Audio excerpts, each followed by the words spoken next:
Hey, good morning. Welcome to Connect Daily Bread, where we recognize man does not live on bread alone, but on every word that comes from the mouth of God. Today's reading is in Galatians chapter 4. So go ahead and read that chapter, and then I'll share some thoughts from it. So here in Galatians 4, we see Paul laying out the case that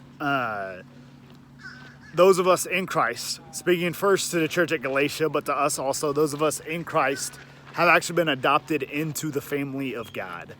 That we're not slaves, that we're not even servants, though we are called to become like Jesus, who was a servant of all, but that we are actually adopted into God's family, which is absolutely amazing to think of, some of the backgrounds that we come from family-wise and the dysfunction and mess, but that the God of the universe has chosen to adopt you and I into his family, and by his Spirit we can cry out, Abba, Father.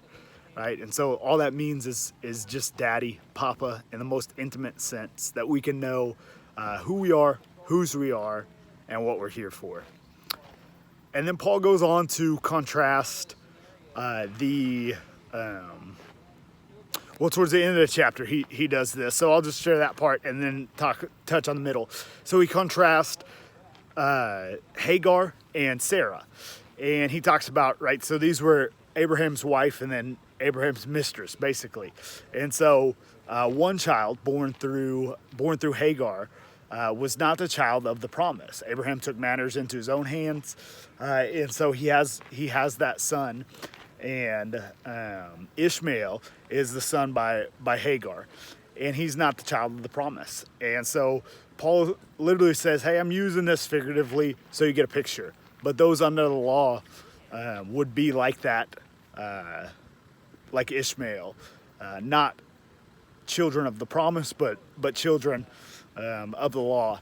And then he contrasts that with Isaac, born of Sarah, of whom was child of the promise. And he gives us another picture of identity and a picture of family and what we have in relationship with God and one another.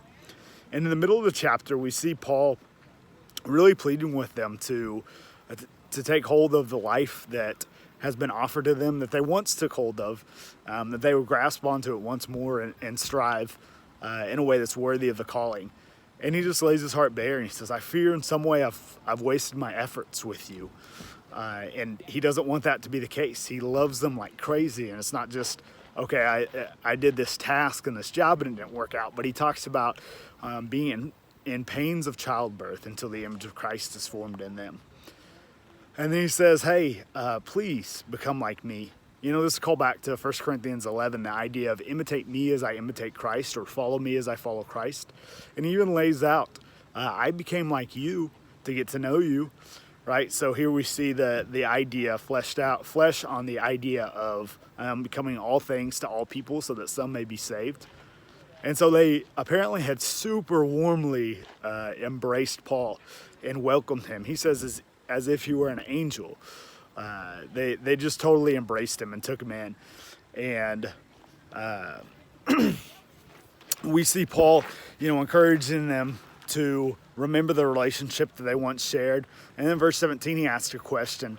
And he says, have I become your enemy by telling you the truth? And sadly, that happens very often. That there's a tendency for you and I, for us to demonize people that tell us the hard things, that tell us the truth.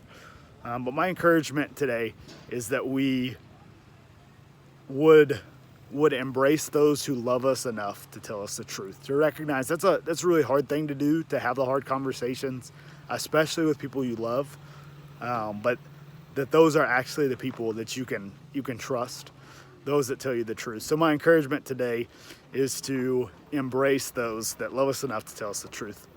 So love you guys. Have a fun day at the lake.